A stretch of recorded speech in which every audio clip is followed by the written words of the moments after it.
উত্তম কুমার কিন্তু সুন্দর না। প্রথম এরা মানুষ যাকে আমরা দেখলাম তিনি সুন্দর না। তার নাক চ্যাপ্টা, ঠোঁট ভারী, উচ্চতা মাঝারি এবং শরীরও সুগঠিত না। শেষ বয়সে তো একটু মধ্যপ্রদেশে ভুঁড়িও হয়েছিল। উত্তম কুমার জীবিত থাকাকালে তার সঙ্গে সুপ্রিয়া চৌধুরীর সম্পর্ক, মাঝে মাঝে কলহ, অন্যান্য নায়িকাদের বিষয়ে যে তার সম্পর্ক, সেগুলো সবই আলোচনার বিষয় ছিল। এটা খুব ফেটফুল কোইন্সিডেন্স যে উত্তম কুমারের অভিনয় জীবন আর ভারতীয় প্রজাতন্ত্র একই রকম। আমাদের কীরকম মনে হয় কেঁদেও পাবে না তাকে বর্ষার অজস্র জলধারে, উত্তম কুমারের চলে যাওয়াটা সত্যিই বাঙালির একটা বিয়োগ ব্যথা। সুচিত্রাকে ফলো করছেন, করে এসে হঠাৎ সুচিত্রা তাকানোয় তিনি নার্ভাস বোধ করছেন এবং তিনি একটা কথা বলতে গিয়ে পাশের থেকে একটা গাছের পাতা ছেড়ে নিয়ে খৈনি ডলার মতন ডলছেন। এত এত দেবতার মতন আনস্মার্ট লোক আমরা কখনো দেখি। এবং এই যে আনস্মার্টনেস, কাল্টিভেটেড আনস্মার্টনেস, তিনি যে স্মার্ট হতে চাইলেন না, এই স্মার্ট না হতে চাওয়াই তাকে কোটি কোটি বাঙালি যুবকের নিজের লোক করে দিল। উত্তম কুমার যখন প্রেমিকের ভূমিকা নিয়েছেন, প্রেমিকের ভূমিকাটা কিন্তু যে অর্থে বয়ফ্রেন্ড তা না। এটা একটা ফিউডাল সোসাইটিতে যেভাবে একটু কেয়ারটেকিংয়ের ভূমিকা নিতে হয়, একটু অবুঝ দর্পিতা নারী সুচিত্রা সেনকে যেভাবে শান্ত করতে হয়, সেটা উত্তম কুমার জানতেন। এই দৃশ্য যখন উত্তম কুমার এবং সুচিত্রা সেন পরস্পর সংলগ্ন হলেন, অন্তত শরীর সংলগ্নতা এলো, উত্তমের কাঁধে ঝুঁকে পড়লেন সুচিত্রা সেন। ওনার সংলাপ বলার ভঙ্গি তো প্রায় যাকে বলে আমরা ইতিহাসে আন্ডারলাইন্ড হয়ে আছে। প্র্যাকটিক্যালি প্রথম সিনেমা সংলাপ কীরম হওয়া উচিত বলার, সে তো উত্তম কুমারেরই অবদান। ফিল্মের পড়াশোনাতে উত্তম কুমার কি একটু ব্রাত্য হয়ে রইলেন না? মূলত বামপন্থী ওরিয়েন্টেড ফিল্ম সোসাইটি বা অন্যরা বুঝিয়েছিলেন যে আর্ট এক জিনিস আর পপুলার সিনেমা আর এক জিনিস, এই দুটোর মধ্যে কোনো মিলন হতে পারে না। এবং উত্তম কুমার বড়জোর একজন মেলোড্রামাটিক অভিনেতা, যিনি সস্তার জনসাধারণকে তৃপ্ত করেন, তার সঙ্গে ইতিহাসের কোনো যোগাযোগ নেই।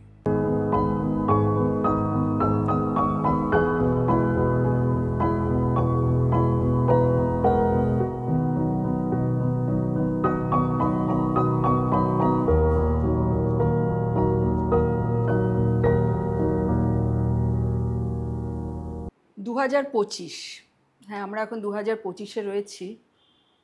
আজ থেকে 45 বছর পিছিয়ে গেলে 1980 সালটা বাঙালিদের জন্য খুব বেদনার সাল। কারণ ওই বছরেই আমরা হারিয়েছিলাম আমাদের খুব ভালোবাসার মানুষ উত্তম কুমারকে। আর সবচেয়ে অবাক করা ঘটনা যেটা, সেটা হচ্ছে 45 বছর পরেও আমরা কিন্তু ভুলিনি তাকে মনে রেখে দিয়েছি। কেন মনে রেখে দিয়েছে মানুষ এত বছর পরেও একজন অভিনেতাকে? কি তার রহস্য? এ নিয়ে হয়তো অনেক কথা হয়েছে এবং তার স্মৃতিচারণাও আমরা অনেক শুনেছি। তার সঙ্গে যারা কাজ করেছেন, তার সহকর্মীরা, তাকে যারা ব্যক্তিগতভাবে চিনতেন, তারা বিভিন্ন বিষয় নিয়ে আলোচনা করেছেন। কিন্তু আজকে আমরা একটু অন্যরকমভাবে তার কথা শুনবো, তাকে নিয়ে আলোচনা করব। কিছুটা একাডেমিক হবে আমাদের এই আলোচনা। আর সেই জন্য আজকে আমাদের এই পর্বে অতিথি হিসেবে কোনো চলচ্চিত্রের সঙ্গে সরাসরি সংযুক্ত, মানে চলচ্চিত্র পরিচালক বা চলচ্চিত্রের অভিনেতা অভিনেত্রী বা উত্তম কুমারের সঙ্গে যারা কাজ করেছেন তেমন কোনো মানুষ নেই। আমাদের সঙ্গে আছেন একজন অধ্যাপক, আমাদের সঙ্গে আছেন আমাদের খুব প্রিয় মানুষ সঞ্জয় মুখোপাধ্যায়। নমস্কার স্যার। নমস্কার।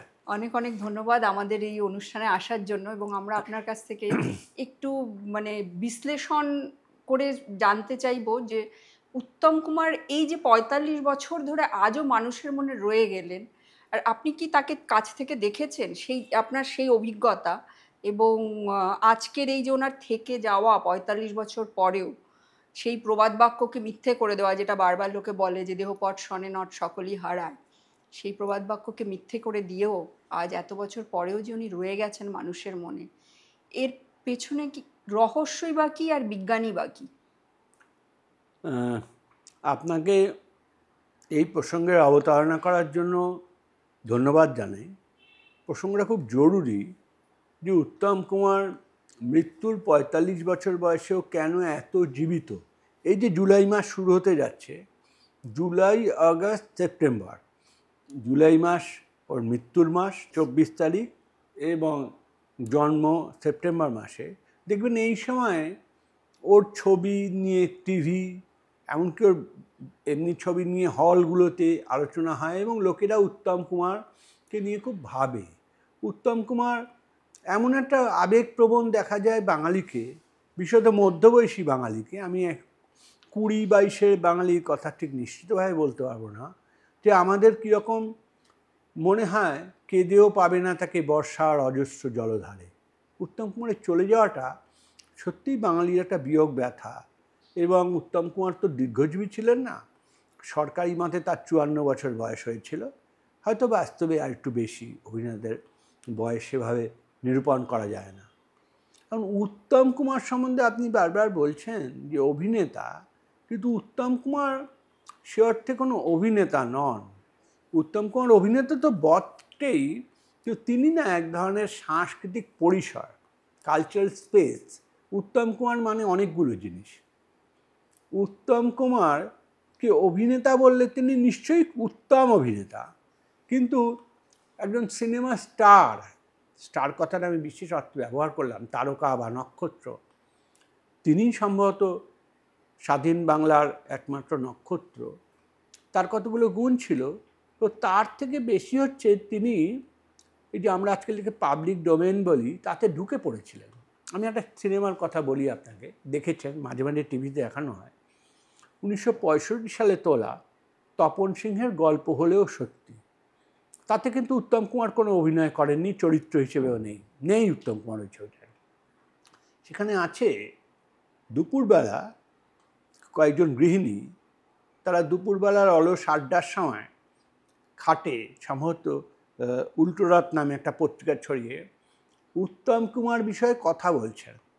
উত্তম কুমার কত ভালো, ইত্যাদি ইত্যাদি। এবং উত্তম কুমার সম্বন্ধে এগুলো চলে, খুব সরল সাধারণ। তাদের মধ্যে একজন পুরনো গৃহিণী, তিনি বলছেন, যাই বলো বাপু, আমার দুর্গা দাসদের মতন নাকি মনে হয় না। কিন্তু এই যে তার নিজের অনুপস্থিতিতে, তার জীবদ্দশায় তার আলোচনাটা একেবারে মধ্যবিত্ত হেসেলে ঢুকে গেল, এই জায়গাটা উত্তম কুমার যে জায়গায় পৌঁছলেন, সেটা তার আগে কোনো অভিনেতা পৌঁছননি, কোনো অভিনেত্রী পৌঁছননি। তিনি এই যে আমাদের একজন পণ্ডিত বন্ধু এখানে বসে আছেন, তিনি বললেন যে আন্দ্রে মরেত্তি নামে একজন তাত্ত্বিক বলেছিলেন যে who is a star? A star is an actor with a biography. মানে নক্ষত্র হচ্ছে এমন একজন অভিনেতা যার জীবনী আছে, মানে স্বজীবনী অভিনেতা। এখন এই স্বজীবনী অভিনেতা বললে কি বোঝা যায়? দেখবেন আপনারা ভুলে গেছেন, উত্তম কুমার জীবিত থাকাকালে তার সঙ্গে সুপ্রিয়া চৌধুরীর সম্পর্ক, মাঝে মাঝে কলহ, অন্যান্য নায়িকাদের বিষয়ে যে তার সম্পর্ক, সেগুলো সবই আলোচনার বিষয় ছিল। সেলুনে ঢুকলে যারা চুল কাটেন তারা জিজ্ঞেস করতেন ইউ কাট চাই কিনা। উত্তম কুমার যেভাবে তাকিয়ে থাকতেন, তখন আমরা প্রেমপত্র দেওয়ার সময় সেভাবে তাকিয়েই প্রেমপত্রটি দিতাম। যদিও উত্তম কুমারের মতন সফলতা আমরা কখনোই পাইনি, অধিকাংশ প্রেমপত্রই আদিগঙ্গায় ভেসে গেছে। কিন্তু এই যে উত্তম কুমার জীবনের বাইরে উপচে পড়েছিলেন, এটা কেন? আমার মনে হয় যে ধরুন উত্তম কুমারের আগে যারা অভিনেতা ছিলেন সিনেমা তো খুব বেশি দিনের ব্যাপার নয়। ধরুন ১৮৯৮ সালের ২০শে জানুয়ারি কলকাতা ময়দানে প্রথম ফরাসি পাতে কোম্পানির সিনেমা দেখায়, হীরালাল সেনরা দেখেন। সেখান থেকে যদি আজ অবধি আসেন, তাহলে কত, ১২৫ আর ১২৭ বছর বয়স বাংলা ছবির, মানে বাংলায় ছবি দেখানোর বয়স। তো এই সময়ের মধ্যে অধিকাংশ ছবি নেইও, ফলে আমরা বলতেও পারি না সেই ছবিগুলো কী কী না। তো যাদের আমরা দেখেছি, মানে নায়ক হিসেবে অন্তত, ধরুন দুর্গা দাস বন্দ্যোপাধ্যায়, ধরুন প্রমথেশ বড়ুয়া, এদের মধ্যে দুর্গা দাস দীর্ঘ নাসা, লম্বা, সুপুরুষ, তাকে দেখার মতন রাস্তায়। আর প্রিন্স বড়ুয়া নিয়ে তো কোনো যাকে বলে আজকালকার ছেলেদের ভাষায় কোনো কথা হবে না। আসমুদ্র হিমাচলে তিনি প্রেমের প্রতীক ছিলেন, একমাত্র ছোটোখাটো চেহারাটা একটু খর্বকায় ছিল, কিন্তু ওরকম গায়ের রং, মানে ভারতীয়দের কাছে গায়ের রং একটা বড়ো ব্যাপার। তো এরকম ওরকম মানে আজু কেগো মুরলী বাজায় এ তো কেউ নয় শ্যামরায়, এই যে প্রমথেশ বড়ুয়া এবং প্রেসিডেন্সি কলেজের ছাত্র, আসামের গৌরীপুরের জমিদার, বিলেত ফেরত, এই যে প্রমথেশ বড়ুয়া, এর রূপ 30-40 দশককে ভাসিয়ে নিয়ে গিয়েছিল। আমার মা অনেক পুরনো মানুষ, তারা প্রমথেশ বড়ুয়া বলতে, কানন দেবী বলতে একটা অন্যরকম জায়গায় ভেসে যেতেন। কিন্তু আমার যেটা বলার, যে দেখবেন প্রমথেশ বড়ুয়া বা দুর্গাদাস বন্দ্যোপাধ্যায়কে আমরা অনেক দূর থেকে দেখেছি। এমনভাবেই দেখেছি যে প্রমথেশ বাবু এবং দুর্গাদাস বড়ুয়া দুজনকে দেখলেই আমাদের মনে হচ্ছে আমাদের পক্ষে এরা না, এরা বড় সুদূর, এরা সানি পার্কের বাসিন্দা, এরা কালীঘাটে আসবেন না, এরকম। কিন্তু উত্তম কুমার যে মুহূর্তে বাংলা সিনেমায় এলেন, উত্তম কুমার কিন্তু সুন্দর না প্রথম এরা মানুষ যাকে আমরা দেখলাম তিনি সুন্দর না। তার নাক চ্যাপ্টা, ঠোঁট ভারী, উচ্চতা মাঝারি এবং শরীরও সুগঠিত না, শেষ বয়সে তো একটু মধ্যপ্রদেশে ভুঁড়িও হয়েছিল। উচ্চারণে পশ্চিমবঙ্গীয় ছাপ প্রচণ্ড, অর্থাৎ দন্তেশ্বর এবং তালিবর্ষার ভুল উত্তম কুমারের আদি যুগে তো ছিলই। তা সত্ত্বেও উত্তম কুমার এত জনপ্রিয় হলেন কেন? এর একটা মস্ত কারণ যে আগের এই যত লোক, প্রিন্স বড়ুয়া, দুর্গাদাস বা মধু বসু, এরা সব অভিজাত ছিলেন, মানে আমরা দূর থেকে তাদের দেখতাম, তাদের কাছে যাওয়ার ইচ্ছে ছিল না। কিন্তু উত্তম কুমার আমাদেরই একজন মানুষ, যিনি শুধু raise to the degree of এনেথ পোটেনশিয়াল, আমরা যদি হঠাৎ অবিশ্বাস্য অলৌকিক ক্ষমতা পাই, তিনি তাকে দেখে আমাদের মনে হয় পাশের বাড়ির ছেলে, নেক্সট ডোর নেইবার। এবং সেই যে হাফ শার্ট পরে ধুতি পরে আসেন, তাতে আমরা একটা বিশ্বাস তৈরি হয়। এবং এটাও বলার কথা, এটা খুব ফেটফুল কোইন্সিডেন্স যে উত্তম কুমারের অভিনয় জীবন আর ভারতীয় প্রজাতন্ত্র একই রকম। অর্থাৎ উত্তম কুমারের প্রথম যে অভিনয়, যেটা লোকে মনে রাখে, বসু পরিবার, নির্মলদের, সেখানে তিনি পার্শ্ব চরিত্র, নায়ক নন। 1952 সাল, এই 1952 সালেই আমাদের প্রথম সাধারণ নির্বাচন অনুষ্ঠিত হয়। আমি এবং প্রধানমন্ত্রী নেহেরু একটা বিশেষ দিনে প্রায় একই লোক, এটা আমরা মর্মে মর্মে টের পাই 1952 সালে। এবং উত্তম কুমার যে একটা বসু পরিবারের মধ্যে আর 5 জনের সঙ্গে মিলিয়ে একজন অসাধারণ, এইটাও আমরা প্রথম টের পাই। আপনি ভাবুন, তার পরের 74 তিনি যে ভূমিকা পালন করেন, তাকে তখনও আমরা নায়ক বলতে পারছি না। নায়কের ভূমিকা তুলসী চক্রবর্তী নিয়ে নিচ্ছেন, একটা কালো টেলিফোন নিয়ে নিচ্ছে, সবই হচ্ছে। কিন্তু উত্তম কুমার অভিনয় যে চিনে কালির আচরের মতন জায়গা, যেমন ধরুন তখনও তো প্রেম আমাদের সামাজিক জীবনে সত্য হয়ে ওঠেনি। এটা বঙ্কিমচন্দ্রও বলেছিলেন, এমনকি 1950 দশকের প্রথমেও প্রেম ছিল না।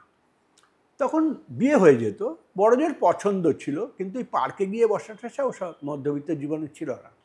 এই যে সুচিত্রা সেনের সঙ্গে উত্তম কুমারের প্রণয়, এই যে একটুখানি ভবানীপুরের আউটডোর রাস্তা, এবং মানে উত্তম পিছন থেকে সুচিত্রাকে ফলো করছেন, করে এসে হঠাৎ সুচিত্রা তাকানোয় তিনি নার্ভাস বোধ করছেন, এবং তিনি একটা কথা বলতে গিয়ে পাশের থেকে একটা গাছের পাতা ছেড়ে নিয়ে খৈনি ডলার মতন ডলছেন। এত এত দেবতার মতন আনস্মার্ট লোক আমরা কখনো দেখিনি। এবং এই যে আনস্মার্টনেস, কাল্টিভেটেড আনস্মার্টনেস, তিনি যে স্মার্ট হতে চাইলেন না, এই স্মার্ট না হতে চাওয়াই তাকে কোটি কোটি বাঙালি যুবকের নিজের লোক করে নিল। এবং মেয়েরা প্রথম বুঝলো যে প্রেমে পড়লে একটা মানুষ এরকম নার্ভাস হতে পারে। এই যে উত্তম কুমারের দুর্বলতাটা, এটাই উত্তম কুমারের সবলতা। উত্তম কুমার যখন এলেন, তখন আমি যে বলছিলাম, যে কথাগুলো আমি পরিহার করে যেতে চাই, সেটা হচ্ছে উত্তম কুমারের আগে আমাদের নায়ক ছিলেন, সফল নায়কও ছিলেন। পিসি বড়ুয়া আসমুদ্র হিমাচলে নায়কদের মধ্যে স্মরণীয় ছিলেন। কিন্তু উত্তম কুমার যে জায়গাটা পত্তন করলেন তাকে বলা যায় যে passage from awe to charm, AWE। আপনি সসম্ভ্রমে তাকাচ্ছেন বিরাট একটা লোক, তার বদলে একটা মাধুর্যময় লাবণ্যময় ছেলে যাকে আপনার প্রয়োজনে ভালোবাসতে ইচ্ছে করে। এবং ওর প্রেমিক ভূমিকাগুলো দেখবেন হারানোর সুর থেকেই বা অগ্নি পরীক্ষা থেকেই যে প্রেমিক উত্তম কুমার, তিনি কত মানে আজকাল এগুলো সিনে অথরিজম ইত্যাদি ইত্যাদি, মানে অ্যাক্টার অথরিজম এসব বলা হয় যে অ্যাক্টাররাও নিজেরা কতদূর প্রভাবিত করতে পারেন ডিরেক্টরের বাইরে। উত্তম কুমার যখন প্রেমিকের ভূমিকা নিয়েছেন, প্রেমিকের ভূমিকাটা কিন্তু যে অর্থে বয়ফ্রেন্ড তা না। এটা একটা ফিউডাল সোসাইটিতে যেভাবে একটু কেয়ারটেকিংয়ের ভূমিকা নিতে হয়, একটু অবুঝ দর্পিতা নারী সুচিত্রা সেনকে যেভাবে শান্ত করতে হয় সেটা উত্তম কুমার জানতেন। যেভাবে পাশের বাড়ির বেনিদোলানোর বালিকাটি মাধবী তার প্রেমে চঞ্চল হলে তাকে চোখের কটাক্ষ দিয়ে টানতে হয়, এভাবে ওর প্রত্যেকটা নায়িকা যেভাবে রুক্ষ সুপ্রিয়া ওর কাছে এসে শান্ত হয়ে পড়েন, তাতে বোঝা যায় যিনি ইউরোপিয়ান অর্থে প্রেমিক নন, কিন্তু ভারতীয় অর্থে স্বামী হওয়ার সম্পূর্ণ উপযুক্ত। কারণ স্বামী হতে গেলে প্রেমিকের সঙ্গে অন্য কোনো ভূমিকা নিতে হয়। যেমন আমি ওর ছোটো ছোটো জায়গা দেখাচ্ছি, যেমন ধরুন 1957 সালে হারানোর সুর নামে একটা ছবি এসেছিলো, সবাই জানেন একবার শুধু কানে কানে বলো তুমি যে আমার। এই জায়গাটায় ধরুন একটা দৃশ্য যেখানে উত্তম কুমার সুচিত্রা সেনের কোলে মাথা দিয়ে শুয়ে রয়েছেন, গীতা দত্তের গলায় ওই অসাধারণ গান হচ্ছে, উত্তম কুমারকে আপনি দেখবেন প্রায় মৃতবৎ, নড়ছেন না। যে আর পাঁচটা নায়ক হলে অন্তত আঙুল নাড়িয়ে প্রমাণ করতো যে সে সজীব। উত্তম কুমার কিন্তু পুরো দৃশ্যটা সুচিত্রা সেনের হাতে ছেড়ে দিয়েছেন। এই যে ছেড়ে দিয়েছেন, এই যে একবারও শরীরের প্রতি তার আকুতি বা অন্য কিছু প্রকাশ পাচ্ছে না, তিনি একেবারেই বৈষ্ণব পদাবলীর নায়কের মতো আচ্ছন্ন হয়ে রয়েছেন।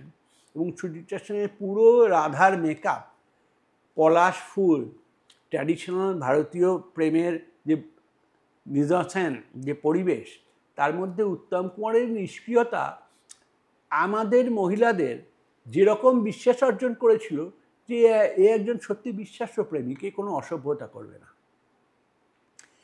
উত্তম কুমার প্রথম আমার মনে হয় শারীরিক সন্নিকটে এলেন 50 দশক পার হয়ে 60 দশকে যখন সপ্তপদীতে বাইকে উঠলেন। এই দৃশ্য যখন উত্তম কুমার এবং সুচিত্রা সেন পরস্পর সংলগ্ন হলেন, অন্তত শরীর সংলগ্নতা এলো, উত্তমের কাঁধে ঝুঁকে পড়লেন সুচিত্রা সেন।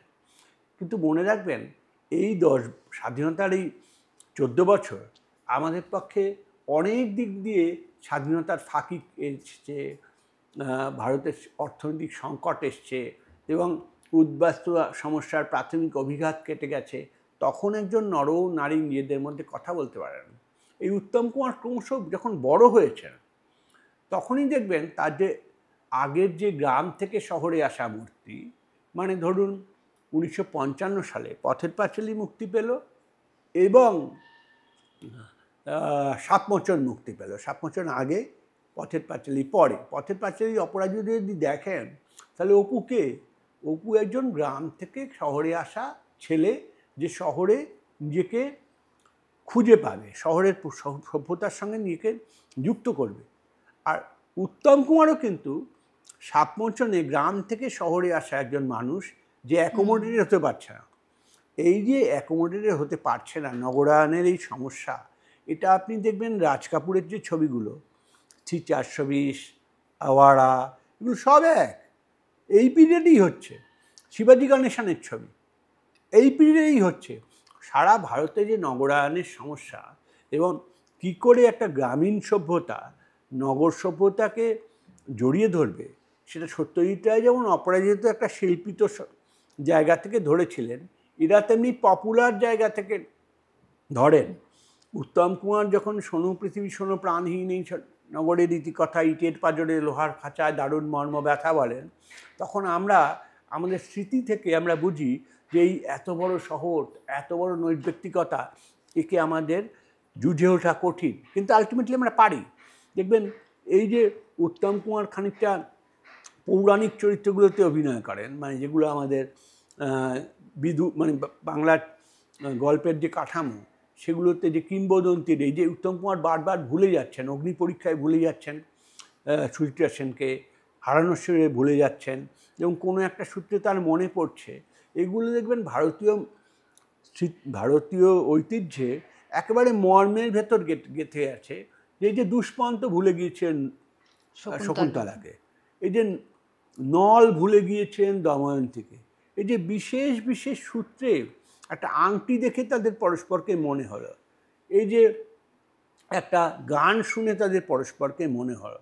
এখানে পরিচালকের কৃতিত্বও আছে।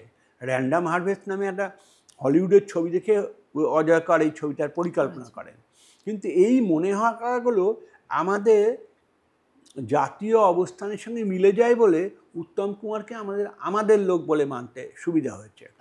আচ্ছা স্যার, আমার যেটা জানতে ইচ্ছে করছে যে এক তো মানে স্টার আর অভিনেতা, তো আপনি উত্তম কুমারকে কি মনে করেন, শুধু স্টার নাকি স্টার এবং অভিনেতা? উত্তম কুমার একজন চমৎকার অভিনেতা, খুবই উৎকৃষ্ট মানের, যিনি স্টার হতে পেরেছিলেন। সব অভিনেতা কিন্তু স্টার হন না।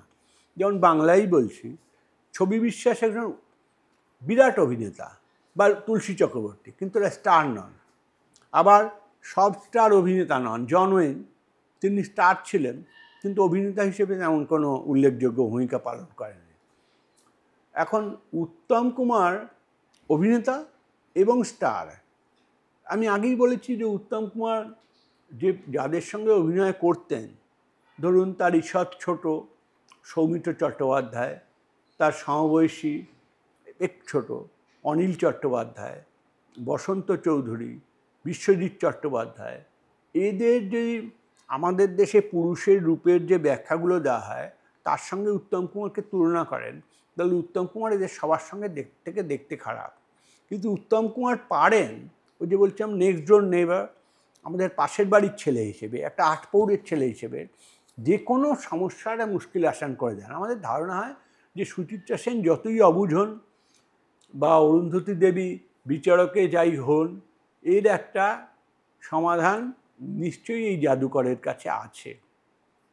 এখন এই জায়গাগুলো উত্তম কুমার করতে পেরেছেন আরেকটা কারণে। সময় তাকে এই সুযোগ দিয়েছিল। ধরুন 50 দশকে বাঙালির ইতিহাস খুব আনস্টেবল, অস্থিতিশীল, এবং দেশভাগ হয়ে গেছে। আমাদের স্বাধীনতা এসেছে, ভারতবর্ষের অন্যান্য সব জায়গায় যতই দেশভাগ উল্লাস সৃষ্টি করুক, এখানে তো তা করেনি। হঠাৎ জনসংখ্যাটা বড় অংশ, শিল্প, বাজার, এসব নানা রকম প্রশ্ন ছিল, চাকরি, আমাদের জাতীয় নায়ক নেতাজি নেই, আমাদের দিল্লিতে প্রতিনিধিত্ব করার মতো একটা নেতা নেই। এই সব জায়গার মধ্য দিয়ে যে সামাজিক অস্থিতি এবং বিড়ম্বনা, উত্তম কুমার তাকে একটা সোশ্যাল সিঙ্কের মতন ব্যবহার করেছেন। কথাটা হারবার্ট মার্কিউসের, কিন্তু একটা সোশ্যাল সিঙ্কের মতন ব্যবহার করেছেন।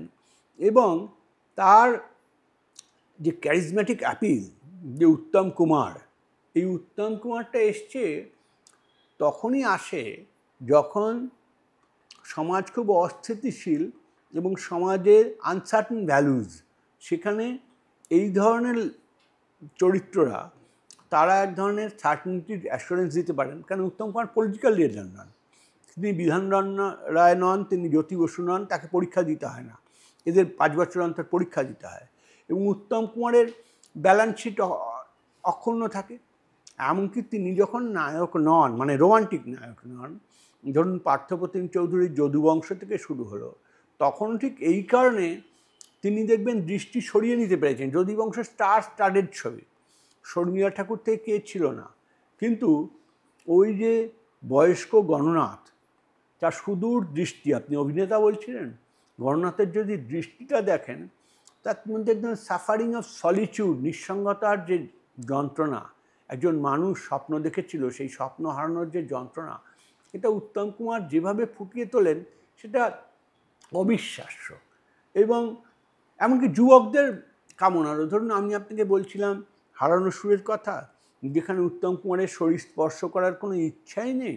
এমনকি রমা বলে তিনি যখন জড়িয়ে ধরেন তখনও দেখবেন যে বাড়িটা থেকে অনেক দূরে গেটটা, সেই গেটে কিন্তু রমা বলে জড়িয়ে ধরেন, বাড়ির মধ্যে কিন্তু কোনো শারীরিক নৈকট্য হয় না। এই উত্তম কুমারই 70 দশকে যখন শঙ্খবেলা করেন পাঞ্চের ড্যামের ওপরে, তিনি যখন মাধবী মুখার্জির সঙ্গে ওই কে প্রথম কাছে এসেছি, কে প্রথম ভালোবেসেছি গানটা গাইছেন মান্না দের গলায়, তাতে তো আমরা কেঁপে উঠেছিলাম। ওই দৃশ্যটা সেই সময় খুব আলোড়ন সৃষ্টি করেছিল, যে খুবই মানে নানান রকম তাই নিয়ে মানে ব্যঙ্গ হয়েছিল, বিতর্কিত দৃশ্য। কে প্রথম কাছে এসেছি, কে প্রথম চেয়ে দেখেছি। তো এই প্রসঙ্গ নিয়ে আরও কিছু মনে পড়ছে, মানে উত্তম কুমার, মানে আপনি যেটা বলছিলেন যে শুরুর দিকে উনি সেভাবে শারীরিক ঘনিষ্ঠতা কখনো দেখাননি, কিন্তু শেষের দিকে গিয়েও যে মানে তখনকার ফিল্মে তো অত এরকম শারীরিক ঘনিষ্ঠতা সেরকম দৃশ্য হতোও না, যেটুকু মানে শারীরিক ঘনিষ্ঠতাটাও উনি গলা দিয়ে বেশিরভাগ সময় প্রকাশ করেছেন। আমরা দেখেছি যে সংলাপ বলার যে বিশেষ একটা ভঙ্গি, ওনার এই সংলাপ বলার ভঙ্গি নিয়ে কিছু বলবেন আপনি? ওনার সংলাপ বলার ভঙ্গি তো প্রায় যাকে বলে আমরা ইতিহাসে আন্ডারলাইন্ড হয়ে আছে। প্র্যাকটিক্যালি প্রথম সিনেমা সংলাপ কীরম হওয়া উচিত বলার, সে তো উত্তম কুমারেরই অবদান। কেননা যখন আপনি দেখবেন নায়ক ছবিতে একটা জায়গা আছে, পুরনো যুগের অভিনেতা বলছেন যে জোরে গলা তুলে বলতে পারো না, কেন এরকম মিনমিন করে কথা বলো। উত্তম কুমার প্রথম বড় অভিনেতা যিনি বুঝতে পেরেছিলেন যে সিনেমায় শব্দক্ষেপণ যন্ত্রের সাহায্যে হয়, ফলে আপনি যদি ফিস ফিস করে কথা বলেন তাহলেও সেটা হলের শেষ প্রান্তে যেমন যাবে প্রথম প্রান্তেও তেমনই থাকবে। এইটা আশ্চর্য হলেও সত্যি যে শম্ভু মিত্র, শিশির ভাদুরীর মতন বড় অভিনেতারা বুঝতে পারেনি। তারা ভাবতেন নাটকে যেভাবে কণ্ঠস্বর করতে হয় সেভাবেই করতে হয়। এবং উত্তম কুমারকে দেখবেন প্রয়োজনে তার ভয়েস মডিউলেশনে হঠাৎ করে কীভাবে নেমে আসেন। এবং এটা বাস্তব, যিনি মার্লন ব্র্যান্ডোর সিনেমা অনুসরণ করতেন হলে গিয়ে, মোটেই সিনেমাটা দেখার জন্য না, মার্লন ব্র্যান্ডোর স্বরক্ষেপণ কীরকমভাবে হয় এটা শুনলে আজকাল খুব অবাক লাগবে যে উত্তম কুমার, যার সম্বন্ধে আমার ধারণা ইনি আটপৌরে, ইনি কোনো ইন্টেলেকচুয়াল নন, তিনি মার্লন ব্র্যান্ডোর ছবি এত ভালো করে দেখতেন এবং হলিউডে রিচার্ড বার্টনকে তিনি খেয়াল করতেন, যে মার্লন ব্র্যান্ডোর প্রতি তার দুর্বলতা বেশি ছিল, যে এই যে ভয়েস দেখা, এটা উত্তম কুমার খুব খুব রিলিজিয়াসলি অনুসরণ করতেন। যেমন ধরুন লিপ দেওয়া উত্তম কুমারের কাছে এত পবিত্র কাজ ছিল যে হেমন্ত মুখোপাধ্যায়ের সঙ্গে ওর সংযুক্ত কিংবদন্তি হয়ে আছে। এমনকি পরবর্তীকালে যখন উনি মান্নাদের সঙ্গে গান শুরু করলেন, তখনও আমি যামিনী তুমি শশী, ভাতিচ্য গগন মাঝে, অ্যান্টনি ফিরিঙ্গি, এসবে এই গানটা উনি 30 বার বাড়িতে গিয়ে প্র্যাকটিস করেন। উনি এমনি সুগায়ক ছিলেন, সিনেমায় গেয়েওছেন কখনো কখনো, কিন্তু উনি সেই গানটা প্র্যাকটিস করেন মান্নাদের গলায়, তারপরে উনি ডাবিংয়ে যান। ডাবিংয়ে উনি কখনও প্র্যাকটিস না করে যেতেন না। এই যে জায়গাগুলো, আসলে গলা যে ওর অন্যতম সম্পদ হতে পারে এটা উনি জানতেন, এবং জানতেন বলে সেটাকে যতদূর সম্ভব ব্যবহার করতেন। এখান থেকে আমি একটু অন্য প্রসঙ্গে যাব। আপনি যেহেতু মানে একাডেমিক জগতের মানুষ, উত্তম কুমারকে কি সেভাবে একাডেমিক ভাবে ব্যবহার করা হলো? মানে পড়াশোনা, মানে ফিল্মের পড়াশোনাতে উত্তম কুমার কি একটু ব্রাত্য হয়ে রইলেন না? দেখুন, ফিল্ম বিষয়ে আমাদের সিরিয়াস পড়াশুনো, মানে ফিল্ম একটা সাংস্কৃতিক পরিসর, তাকে তেমনভাবেই পড়তে হবে যেভাবে লোকে ইংরেজি ভাষা পড়ে, রাষ্ট্রবিজ্ঞান পড়ে, অর্থনীতি পড়ে। এটা তো অনেক পরে চালু হয়েছে। বস্তুতভাবে সংগঠিতভাবে এই চর্চা 90 দশকে শুরু হয়, বেশি পুরনো না, বছর 30 হলো। তার আগে অবধি সিনেমা বলতে লোকে বই বুঝতো এবং কাহিনিটা কীভাবে এসছে সেটা দেখতো। এই যে নানা রকম জিনিস হলো, এই জিনিসগুলোর মধ্যে উত্তম কুমারকে নিয়ে চর্চা তত হয়নি। আর আরেকটা বড় কারণ ছিল, এটা সামাজিকভাবে আমাদের দেশে মূলত বামপন্থী ওরিয়েন্টেড ফিল্ম সোসাইটি বা অন্যরা বুঝিয়েছিলেন যে আর্ট এক জিনিস আর পপুলার সিনেমা এক জিনিস। এই দুটোর মধ্যে কোনো মিলন হতে পারে না। এবং উত্তম কুমার বড়জোর একজন মেলোড্রামাটিক অভিনেতা, যিনি সস্তার জনসাধারণকে তৃপ্ত করেন, তার সঙ্গে ইতিহাসের কোনো যোগাযোগ নেই। আজকে 21 শতকে এসে আমরা বুঝতে পারছি যে উত্তম কুমার কেন, জেমস বন্ডেরও ইতিহাসের সঙ্গে যোগাযোগ আছে। এবং সেই যোগাযোগগুলো টনি বেনেট বলুন, বিদেশে, আমি একটা নাম করলাম, আরও অনেক নাম করা যায়, এই দেশে যারা করবেন, বস্তুত সেই 21 শতাব্দীতে সবে আমরা শুরু করেছি।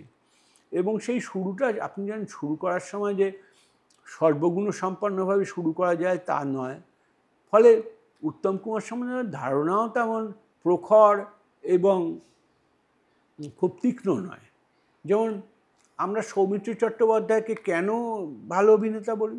দেখবেন আমাদের উচ্চবর্গীয় যে আশাকাঙ্ক্ষা, অর্থাৎ সৌমিত্রর বিশুদ্ধ বাংলা উচ্চারণ এবং অধ্যাপক সুলভ চলাচল, আঙুল নাড়িয়ে কথাবার্তা, আমরা যে দেহভঙ্গি বা মুদ্রাগুলোকে পছন্দ করি প্রমিত বাংলায়, সেই প্রমিত জায়গাটাকে সৌমিত্র উদ্ধার করতে পারেন, ছবি বিশ্বাস উদ্ধার করতে পারেন, সেই জন্য তাদের এত জনপ্রিয়তা।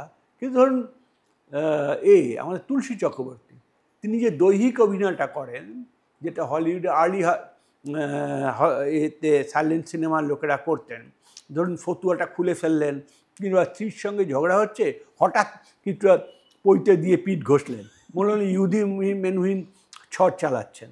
এখন এই যে অভিনয়গুলো, বা হঠাৎ সমস্ত শরীর দিয়ে হাসছেন, সমস্ত শরীর দিয়ে হাসার সোজা কথা না, হাসি হতে পারে, সংলাপ দিয়েও হতে পারে, কিন্তু এই যে পেট দিয়ে, ভুঁড়ি দিয়ে, সব জায়গা দিয়ে উনি হাসছেন, ধরা যাক পরশপাতরে, অন্য সব জায়গাতেও যেখানে করছেন, সেগুলো নিয়ে বিশেষ কথা হয়নি, কমেডিয়ানদের নিয়ে কিছু কথা হয়নি, উত্তম কুমার পপুলার জায়গা বলে কোনো কথা হয়নি। বরং আমি বলবো যে পশ্চিম ভারতের সমালোচকরা আমাদের থেকে অনেক এগিয়ে আছেন। কেন, পশ্চিম ভারতে কিন্তু ধরুন 50 দশকে এই উত্তম কুমার ফেনোমেননের মতনই যখন দিলীপ কুমার, দেবানন্দ এবং রাজ কাপুর ছিলেন, তখন তাদের ছবির মেলোড্রামা এবং দিলীপ কুমারকে দেখা বা দেবানন্দকে দেখা বা রাজ কাপুরকে দেখা, তা নিয়ে বাংলার তুলনায় অনেক মূল্যবান লেখা হয়েছে। এবং এটাও ঘটনা, এটা স্বীকার করাতে লজ্জা নেই, যে অনেক সময় তাদের লেখা পড়ে আমরা বুঝতে পেরেছি যে কীরকমভাবে এই জনপ্রিয় তারকাদের দেখা উচিত বা দেখতে শেখা উচিত। অ্যান্ড্রু রবিনসন, সত্যজিৎ রায়ের জীবনী লেখক, তিনি একবার সত্যজিৎকে জিজ্ঞেস করেন মজা করেই যে আপনার কি মনে হয় যে আপনাদের সময় মেয়েরা উত্তম কুমারকে বা সৌমিত্র চট্টোপাধ্যায়কে, এদের মধ্যে কাকে বেশি পছন্দ করবে?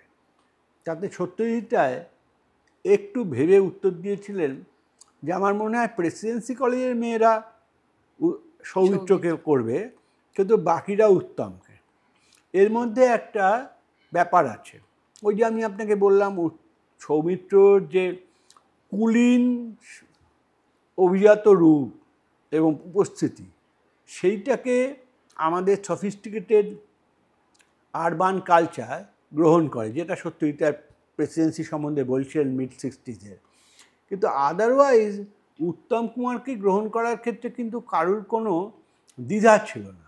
উত্তম কুমারের সে যুগের পরিস্থিতিতে একটা ছিল যে উত্তম কুমার দক্ষিণপন্থী ছিলেন কিনা বা কংগ্রেস পার্টির লোক ছিলেন কিনা জানি না, কিন্তু উত্তম কুমার বামপন্থী ছিলেন না। যদিও তিনি মুখ্যমন্ত্রী হিসেবে বিধান রায়ের কাছে, জ্যোতি বসুর কাছে গিয়েছিলেন কি একটা পেশাদার ম্যাচ অর্গানাইজ করার জন্য ইত্যাদি, তিনি রাজনৈতিকভাবে কোনো মন্তব্য করেননি, কিন্তু ওই মনে করা হতো যে তিনি ততটা শিক্ষিত মানুষ নন। এখন সেদিক দিয়েও আমাদের কিছুটা গাফিলতি আছে। দেখবেন সত্যজিৎ রায়ের রচনা সমগ্র দেখলেই বোঝা যায় যে তিনি কিন্তু উত্তম কুমারকে শ্রেষ্ঠ অভিনেতা শুধু মনে করেন তাই নয়, উত্তম কুমারের ওপরে লেখা তার সবচেয়ে বেশি। উত্তম কুমারদের থেকে উত্তম কুমারের সৌমিত্র বিষয়ে লেখা তার 3টে, উত্তম কুমারের সম্বন্ধে লেখা 4টে। এবং উত্তম কুমারের মতন অভিনেতা যে আর হয় না, যা তিনিও মানেন। বস্তুত নায়কের জন্য তো উত্তম কুমারের কোনো বিকল্প তিনি খুঁজেও পাচ্ছিলেন না, পাওয়ার কথাও নয়। কারণ উত্তম কুমার ওই যেটা বললাম, যেটা শুরু দিয়ে, যেটা পণ্ডিতেরা বলে, যেমন আমাদের একজন মস্ত পণ্ডিত আছেন, আমার খুব প্রিয়, অনেকেরই প্রিয়, তিনি গ্রেটা গার্বো আর অড্রে হেপবার্নের মুখের তুলনা করতে গিয়ে বলেছিলেন যে গ্রেটা গার্বোর মুখ যদি একটা আইডিয়া হয়, তাহলে অড্রে হেপবার্নের মুখ একটা ইভেন্ট। আর আমার মনে হয় উত্তম কুমারের মুখের দিকে আপনি তাকান, উত্তম কুমারের মুখও খানিকটা ভাবনা পরিসর। তিনি যেভাবে তাকান বা যা করেন, তাতে 50, 60, 70 এই 3টে দশক যাকে তিনি শাসন করেছেন নানা রূপে, সেই দশকের ইতিহাসগুলো আপনার কাছে ধরা পড়বে। এবং এটা তিনিও বুঝতে পেরেছিলেন। আপনি দেখবেন তার অভিনয়ের রীতি কীভাবে পাল্টেছে। এই যে যখন তিনি 70 দশকে জানতেন যে বাংলা সিনেমা তার কাঁধে ভর দিয়ে চলছে, এখন আর তিনি অজয় কর, নির্মল দে, অগ্রগামী, অগ্রদূত জাতীয় পরিচালক পাবেন না, তখন তিনি খানিকটা অভিনেতার যে সীমা, তাকে উপচে পড়ে এক ধরনের তাকে কেন্দ্র করেই চিত্রনাট্যটা গড়ে উঠছে, স্পিল ওভার হচ্ছে তার ক্যারেক্টারে। এবং সেই জায়গাগুলো তিনি করতে পেরেও ছিলেন। লোকে কিন্তু তাকে দেখতেই যেত। অগবধূ সুন্দরী, তার শেষ ছবি, এটা দেখবেন যে আসলে উত্তম কুমারের জন্য চিত্রনাট্য তৈরি হচ্ছে, উত্তম কুমারকে ভেবে সমস্ত কিছু করা হচ্ছে। এবং উত্তম কুমার আরেকটা জিনিস দেখবেন যে উত্তম কুমার যে জনরুচি কতদূর বুঝতে পারতেন, উনি 7-8টা ছবি প্রযোজনা করেছিলেন, প্রত্যেকটা হিট। এবং তাতে উনি যে ধরনের পরিবর্তন বা ইত্যাদি ইত্যাদি সাজেস্ট করেন, তাতে উনি পাবলিক টেস্টটা বুঝতে পারতেন। এই জায়গাটা নিয়ে আমার কোনো সংশয় নেই। ফলে ওর যে উপস্থিতি, সেটাকে আমি অভিনেতার উপস্থিতি বলবো না, অভিনেতা অনেকেই ভালো আছেন, আমরা আগেও বলেছি, এবং তারা উত্তম অভিনয় করেছেন। কিন্তু উত্তম কুমারের ভূমিকাটা একেবারেই একটা মানে যুগের আয়নার মতন। 50 দশকে যখন সদ্য স্বাধীনতা প্রাপ্ত হয়ে দেশ, তার এক ধরনের সোশ্যাল অডিটিং দরকার, তখন উত্তম কুমার সেই অ্যাডেড ফ্যাক্টরটা, যেটা ব্যালেন্স শিটকে কমপ্লিট করে দেয়। উত্তম কুমার 60-এর দশকে যখন এত আন্দোলন এবং প্রতি আন্দোলন, উত্তাপ এবং উত্তাপ, তার মধ্যে যতুগৃহের মতন ছবি, 7 পাকে বাঁধার মতন ছবি, 7 পাকে বাঁধা ওর না, যতুগৃহের মতন ছবি, অ্যান্টনি ফিরিঙ্গি বা এই জাতীয় ছবি, সেই ছবিগুলো সত্যি একটা কল্পলোকে নিয়ে যাওয়ার ক্ষমতা ওর ছিল, এবং সেটা নিয়ে গেছেন। সেগুলো যুগের সঙ্গে মেলে না। এমনকি ভাবেন যে কত বড় অভিনেতা। 1969 সালে একটা ছবি দেখেছিলাম, আমি মাঝে মাঝেই বলি, সলিল দত্ত পরিচালিত অপরিচিত, দস্তয়েভস্কি ডাবলের বাংলা। সে খুব খারাপ বাংলা, আমি ছবিটা নিয়ে কিচ্ছু বলতে চাই না, সমরেশ বসুর লেখা থেকে ওটা করা হয়েছিল। এখন উত্তম কুমারের একটা দৃশ্য আছে যে উত্তম কুমার যে মেয়েটিকে ভালোবাসেন, পেতে চান, তাকে সৌমিত্র আসলে সেই মেয়েটির প্রেম প্রণয়াস্পদ। এক মুহূর্তে বোঝেন যাকে যে ভয় দেখিয়ে হলো তাকে পাবেন, সে বোধহয় ওর কাছে বশ মেনেছে। তারপরেই বোঝেন যে ভয়ে। ফলে উত্তম কুমার তার গলা টিপে ধরেন এবং তাকে খুন করে। একটা শটে ঘটনাটা ঘটেছে। এই যে চোখটা, প্রেমিকের চোখ তাকাতে তাকাতে খুনির চোখ হয়ে গেল, মানে আমার এখনও গা শিউড়ে ওঠে। তো এটা দেখলে এটা কি, হাউ কুড হি পারফর্ম ইট? কোনো কাট নেই, আমি আপনার দিকে তাকিয়ে আছি, প্রেমিকের চোখ, সেই চোখের নরম দৃষ্টি, এবং সেটা হঠাৎ যে বুঝতে পেরেছেন যে এই মেয়েটি যাকে আত্মসমর্পণ করছে ভয়ে, কোনো ভালোবাসা থেকে না, তখন তার চোখ পাল্টে যাচ্ছে, ক্যামেরা কিন্তু অচঞ্চল, এবং তিনি খুনি হয়ে গেলেন এবং হাতটা বাড়িয়ে গলা টিপে অপর্ণা সেনকে খুন করলেন। এই যে দৃশ্য, আমি দেখে ভাবি যে সত্যি এইগুলো আমরা ভাবিনি। এই যে লং টেক, এর উপরে ধরুন আধুনিককালে আমরা যখন সিনেমা পড়াই ভাবি, তখন হ্যারিয়েট অ্যান্ডারসন সামার উইথ মনিকায় একটা তাকিয়েছিলেন। সেই তাকানোটার মধ্য থেকে ধরুন ফরাসি নবতরঙ্গ কত কিছু আবিষ্কার করেছে। এই যে উত্তম কুমারের তাকানো, কটাক্ষ, মুদ্রা, এই সমস্ত কিছু, এগুলো কিন্তু সমকালীন ইতিহাসের অঙ্গ। সেগুলো আমরা দেখিনি, নিশ্চয়ই আস্তে আস্তে দেখা হবে। এখন উত্তম কুমারের পরে বই বেরোনো শুরু হয়েছে। শুধু সেখানে উনি দই খেতে ভালোবাসতেন বা ওই কী যেটা আছে চিংড়ি মাছ খেতে চিংড়ি মাছের মালাইকারি খেতে ভালোবাসতেন, এসব নিয়ে গল্প থাকবে না। উনি যে অভিনেতা ছিলেন, মানে প্রকৃত বিশ্লেষণ যেটা সেটা করা হবে, শুরু হবে ইতিহাসের ভিত্তিতে। হ্যাঁ। আর এই যে ৪৫ বছর ধরে ওনার জনপ্রিয়তা অটুট থাকা, এবং যে প্রজন্ম হয়তো ওনার মৃত্যুর পরে জন্মেছে বা এসেছে, তাদের মধ্যেও ওনার প্রতি যে আকর্ষণ সেটা রয়ে গেছে, বা তারা আলোচনা, হয়তো তারা সেই সাদা কালো ছবি দেখার যথেষ্ট আকর্ষণ অনুভব করে না, কিন্তু কোথাও ছোট করে কোনো সমাজ মাধ্যমে যে ছোট ছোট সিনগুলো আসে সেগুলো হয়তো দেখে, মানে কিছুক্ষণের জন্য হলেও তারা দেখে বা তারা সেটা নিয়ে আলোচনা করে। এই সপ্তাহটা উত্তম কুমারের চলে যাওয়ার সপ্তাহ। তাকে মনে করে তার জন্য এই পর্ব আমাদের শ্রদ্ধার্ঘ্য। মানুষ চলে যায়, স্মৃতি থেকে যায়। আর এই উত্তম কুমারের স্মৃতিটা এতই, মানে কি বলবো, এত উজ্জ্বল, যা ঝাপসা হতে হয়তো আরও অনেক সময় লাগবে। হয়তো এরপর আমাদের পরের প্রজন্ম যারা আসবে, মানে আমরা যখন আর থাকবো না, তখন হয়তো আস্তে আস্তে স্মৃতি ঝাপসা হবে, কিন্তু যে প্রমাণ উনি রেখে গেলেন যে কিভাবে মানুষের মনে থেকে যেতে হয় মৃত্যুর ৪৫ বছর পরেও, সেটা মানুষ হয়তো আরও অনেক দিন মনে রাখবে। মানুষের জীবন শেষ হয়, গাছেদের জীবন সেভাবে শেষ হয় না। তারা অনেকটাই অক্ষয়, অনেকটাই উত্তম কুমারের স্মৃতির মতো। এই ছোট্ট অঙ্কুরটি স্যার আপনার জন্য, আমাদের মনে রাখবেন। হ্যাঁ, অনেক ধন্যবাদ, অনেক ধন্যবাদ। আপনাদের সকলের কাছে আমাদের অনুরোধ রইল যে আমাদের চ্যানেলটা সাবস্ক্রাইব করবেন, বেল আইকনটা প্রেস করতে ভুলবেন না, আপনাদের কাছে নোটিফিকেশন চলে যাবে। আর আমাদের ফেসবুক পেজ এবং ইনস্টাগ্রাম পেজটা ফলো করবেন, আর আপনাদের মূল্যবান মতামত রেখে যাবেন কমেন্ট সেকশনে। ফিডব্যাক নিয়ে আমরা আমাদের কাজটাকে আরও ভালো করার চেষ্টা করব। নমস্কার।